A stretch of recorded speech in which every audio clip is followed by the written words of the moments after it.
आप जाएंगे बना रहे? नहीं नहीं मुझे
मेरी तरफ से इसको मेरी तरफ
बयानिया है ये तमाम रहती दुनिया तक के इंसानों के लिए और आज के इंसानों के लिए एक ऐसी मशअल राह है कि जहाँ और हक़ के ख़िलाफ़ जितनी भी बड़ी क़ुव्वतें हैं उनके आगे डट जाना चाहिए और हक़ के लिए खड़े हो जाना चाहिए, चाहे आपकी तादाद कितनी हो, चाहे ज़ालिम कितना ही मजबूत क्यों ना हो। और जैसा कि इमाम हुसैन रज़ियल्लाहु अन्हु ने फरमाया कि हक़ के लिए जितनी देर से खड़े होंगे लोग उतना ज़्यादा नुकसान होगा, जितनी देर से खड़े होंगे उतना ज़्यादा नुकसान होगा। आज की दुनिया में भी वो ज़माना है जहाँ पर हक़ और बातिल की लड़ाई है। एक इंसान को तरह तरह से उसको आज़माया जा रहा है अपने मुल्क में, अपनी गलियों में, अपने शहर में, कि जो 2% रूलिंग एलीट है, जो हुक्मरान हैं, वो कल के यजीद जैसा ही बर्ताव है उनका। पानी वो नहीं दे रहे, शहर वो नहीं साफ़ कर रहे, रोज़गार वो नहीं दे रहे, करप्शन वो कर रहे हैं। तो वक्त के यजीदों के ख़िलाफ़ भी मज़लूमों को एक जगह होने की ज़रूरत है, उनको खड़े होने की ज़रूरत है।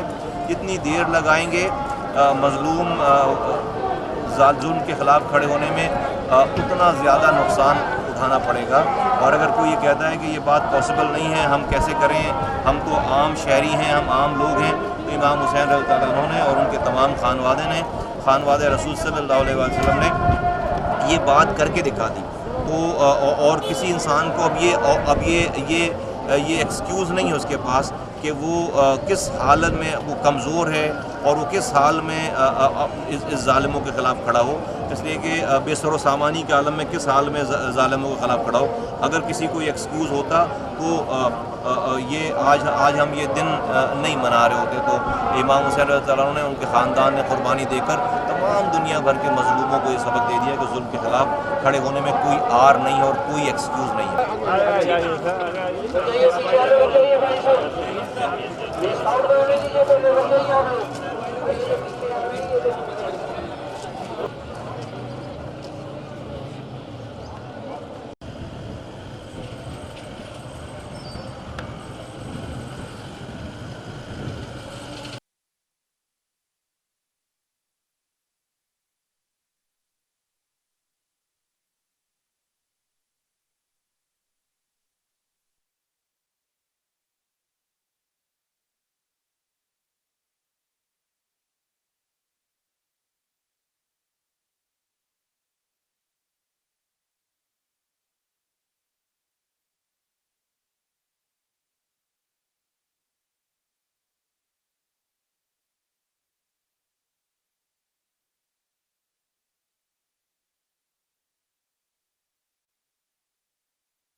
आराम की सिक्योरिटी के हवाले से और अब तक के इंतजाम के हवाले से कुछ आगाह कीजिएगा। जी, मुहर्रम हराम की सिक्योरिटी के हवाले से जैसा कि आप जानते हैं हर साल की तरह इस साल भी ख़ास इंतजाम किए गए हैं और उसके लिए शिया कम्यूनिटी के साथ मिलके सुन्नी कम्यूनिटी के उलमा के साथ मिलके हम उलमा के साथ तकरीबन पिछले महीने से बैठ के बातचीत कर रहे थे मुख्तलिफ़ लेवल्स के ऊपर, सेक्टर लेवल के ऊपर, विंग लेवल के ऊपर और फिर रेंजर्स के लेवल के ऊपर तमाम सिंध के अंदर, कराची समेत।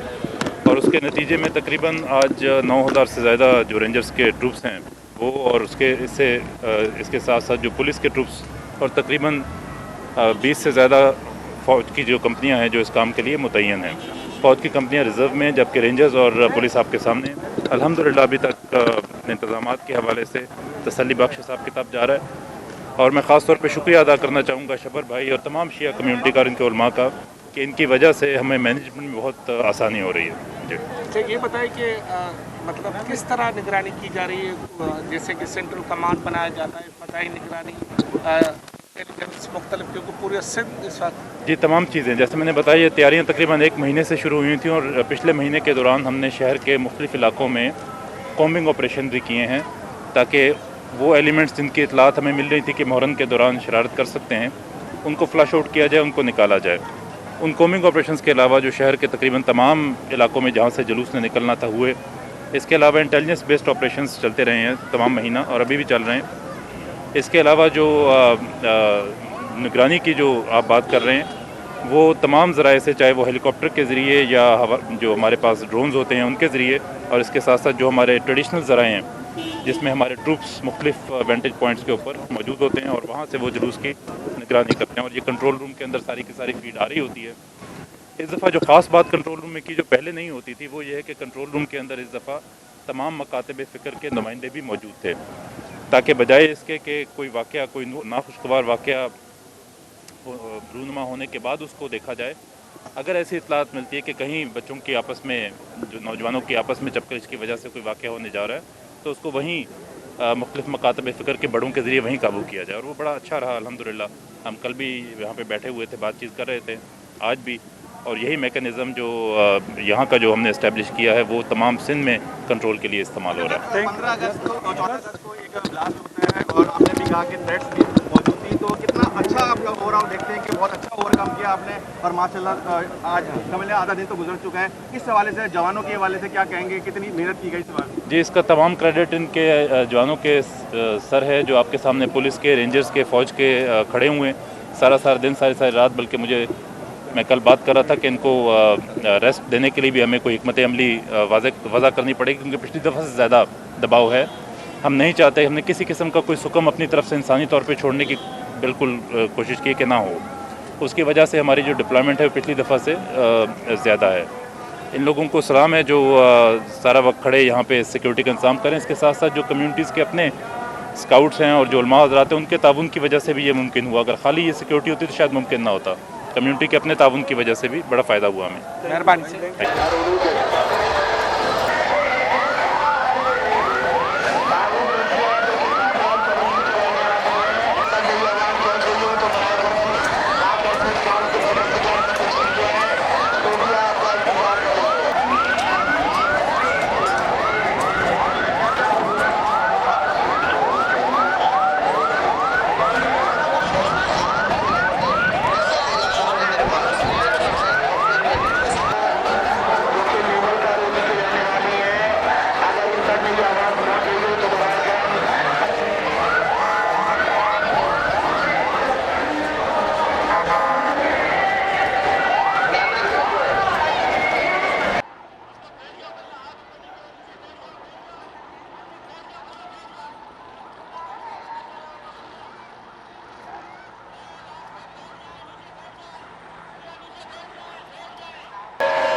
मातम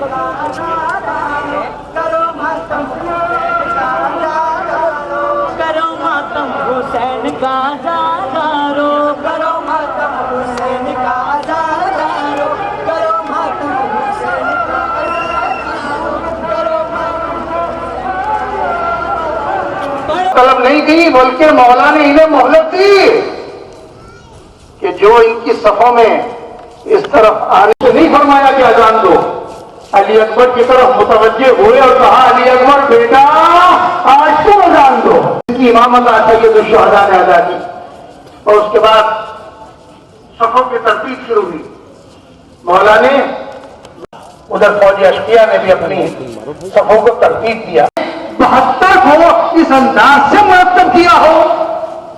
उसके बाद मौला ने ऊंट को तलब किया, नाके को तलब हुए, उनके करीब पहुंचे, उनसे खिताब किया और उसके बाद फरमाया, देखो मेरी बात सुनो, मुझे वाज़ो नसीहत करने दो। जो मेरी गर्दन पर वाज़ो नसीहत का हक है, ज़हरा का बेटा हूं, मैं अली मुर्तज़ा का बेटा हूं, मैं मेरे बाबा के चचा अमीर हमजा हैं, मेरे चचा जाफर तैयार हैं। मेरे और मेरे भाई के लिए क्या रसूल का ये कौल भूल गए कि ये जवानान जन्नत के सरदार हैं? मौला के कलाम को शिमर में पता करने, उसके बाद ये जो आशूर के वाकयात हैं इन्हें तरतीब से अपने जहन में रखिए। उसके बाद उमर साद के बस उसे हमले उला कहते हैं, जो जोहर से पूरे 1 घंटे पहले किया गया। 30,000 उनके सामने एक साथ चले। मौला के सिपाहियों ने, जानिसारों ने अपने सीने पर उस तीनों को रोक के अदा हुई। उसके बाद एक एक करके जाता रहा और जब मौला के एक साथी अबू सलामा साहिब ने आकर कहा, फर्जंद रसूल ज़ोहर का वक्त आ गया, ने कहा तुम्हारी नमाज कबूल नहीं है। बस जब ये जुमला सुना, हबीब इब्न मज़ाहिर ने एक मर्तबा चिल्लाकर कहा, अरे